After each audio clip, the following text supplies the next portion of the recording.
Hello everyone, this is Tyler once again with P150 Outdoors, and it's been quite a few months since I have posted a video, but I, I was looking around at some of my knives, and I finally figured out another idea for a video. So today in this video, I just want to go over, how my favorite way, just different favorite ways to set up kits on a knife.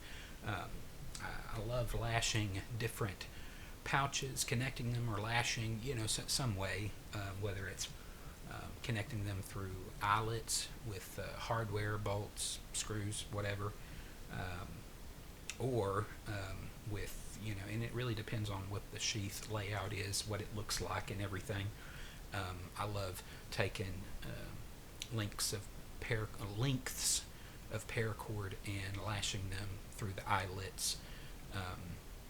Anywho, it's fun, and I'm gonna show you a few. I think I have only about 3 knives with the sheaths and everything, and it's just like I said, this is just something that I enjoy doing. So let me show you one that I've shown you before in some of my previous videos before. This one is a let's see if I can get it centered here.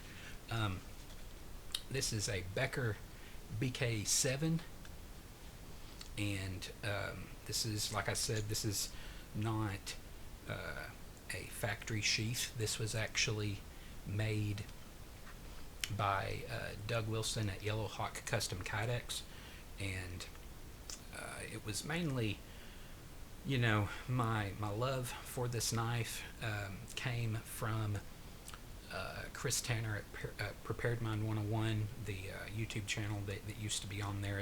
Unfortunately it's no longer on there. I don't know why he took it off, but I think he's just pursuing new things. But anywho, this sheath system, has a pouch on it, and it's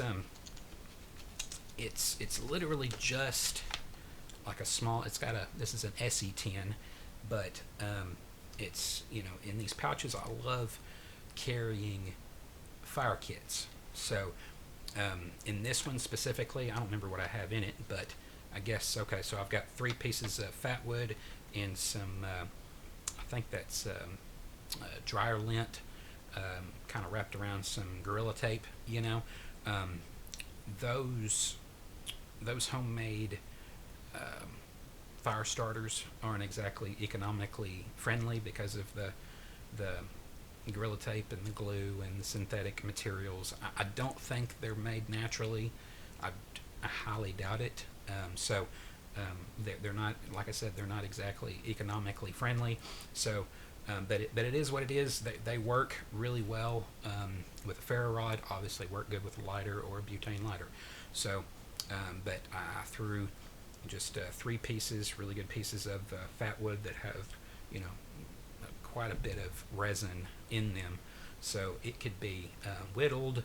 It could be, if I had some way to kind of grind the edge to make the shavings more finer, that's what I would use. But yeah, so far the theme of these tins that are on these pouches and of the sheath systems I'm going to show you are going to be, they're going to have a theme of fire. So starting a fire. So this one, like I said, I have shown it before. It is one of my all-time favorite knives, but also sheath systems as well. It's just, it's a very basic color combination. It's black Kydex with black basket weave. I don't know if you can see it, but it's a very basic, and you can see the back here. There's a what's called a voodoo dangler. That's what Doug Wilson at Yellow Hawk calls them. It's black scuba webbing with a double screw attached. Let's see, what is this? Basket weave Kydex, and he designed it that way. So, and like I said, black Kydex for the main sheath here. But this pouch is attached by just a panel of the black basket weave. So that's just how it's attached. So I'll go ahead and kind of show you exactly what it looks like.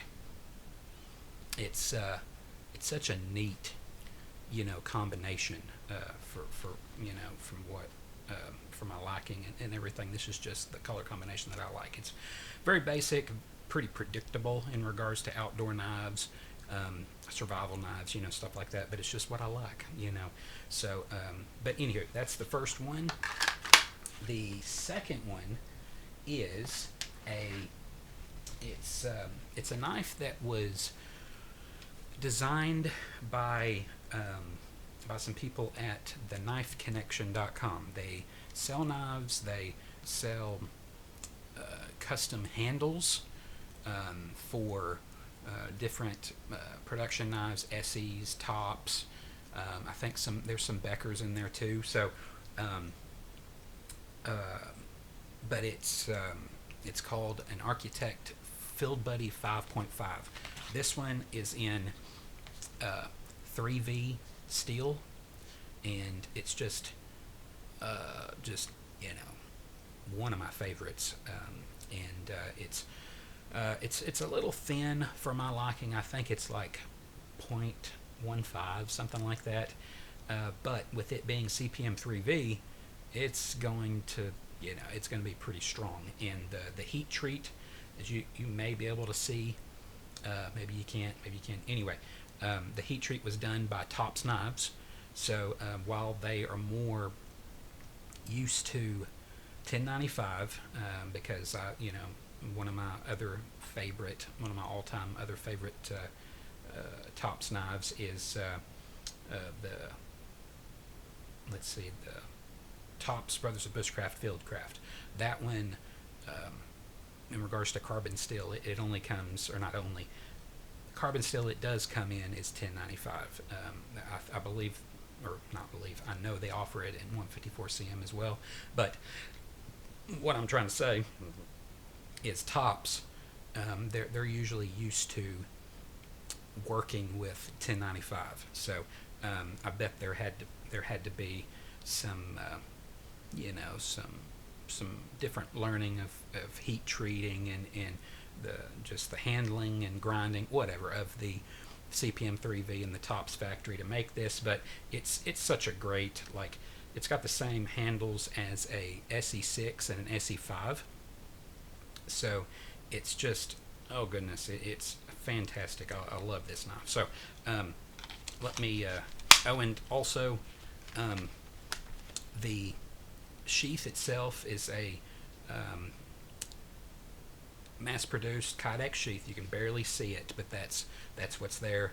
And just like the theme of this video, like I said, I love lashing different kits, survival kits, all that stuff to my knives. So I took a Condor eye pouch, and it's a very affordable pouch. I think it costs like maybe $20. I think I've owned a couple in my lifetime.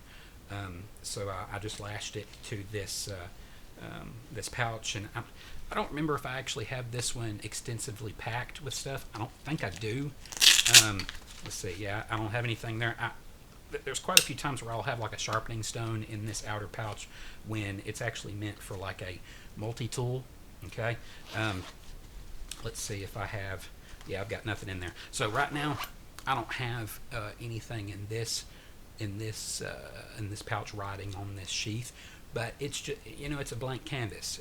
You can make it a a fire theme. You can make it like a medical kit theme.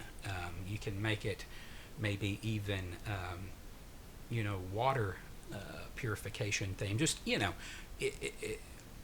your imagination, it's limited by your imagination. So there's the Architect Field Buddy 5.5 and CPM 3V steel.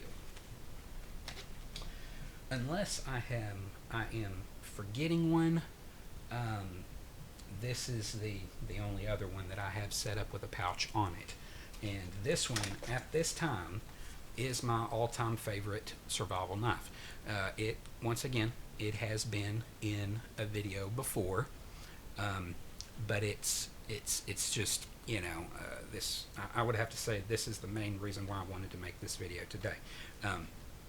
It's a Bark River Bravo 2, and in CPM 3V steel as well. And this sheath is made by Bark River, as far as I know. It is. I mean, it has a Bark River logo on the back, but it's an ambi sheath that it just looks, looks uniformed. It's, it can be used if someone wants, like if I'm hiking with someone and someone wants to use it that is left-handed, they could just simply, take out the knife, and then switch it around like that to make it left-handed. Obviously, I am right-handed, so I would just simply, leave it the way it goes, how I've had it. So the theme for this, the color combination of this ambi sheath is, I've put about one layer of mink oil to kind of darken it a little bit more, kind of give it a little bit more character. So that's giving it a little bit, like I said, a darker finish. And as for the pouch, the last, let me see here, the Becker BK7 in the Yellow Hawk Custom Kydex sheath, they both have SE10 pouches. This one is the, oh goodness, the tan, Coyote Tan, I think that's what the color is. And roughly the same color of paracord lashing it on, but how I lashed it on here, I ran paracord through the back to make a loop running through the eyelets on the top, and it's just here, I'll go ahead and open it up to where you can see the paracord there on the other side of the flap of the pouch. And it's just one of my favorite carry options for just any sheath. Okay. I was never brought up in Boy Scouts or Cub Scouts, whatever. I know very little in regards to knots and stuff, but this one, that's just a regular knot.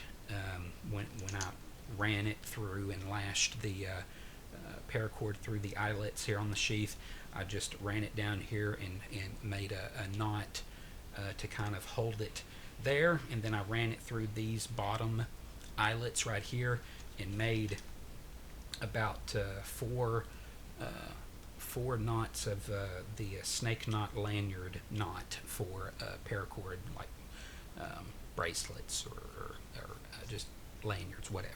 And that's what's, it's on there good. Like there's very little movement, and it works well for me, and it's still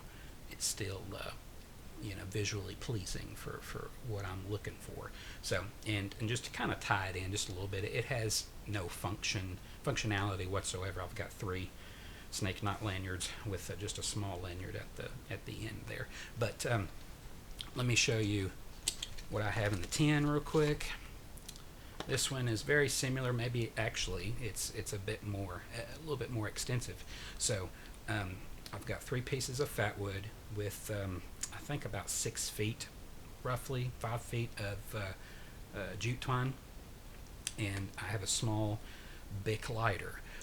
I do tend to prefer ferro rods and stuff like that, but I thought to myself, I'm like, okay, if I'm ever in a situation where I need a fire quickly, then a mini Bic lighter is definitely going to work a lot better. So there's my Bark River Bravo 2. Well, y'all, thank y'all so much for sticking around and watching one of my videos. God bless you, and I will see you in the next video. Bye-bye.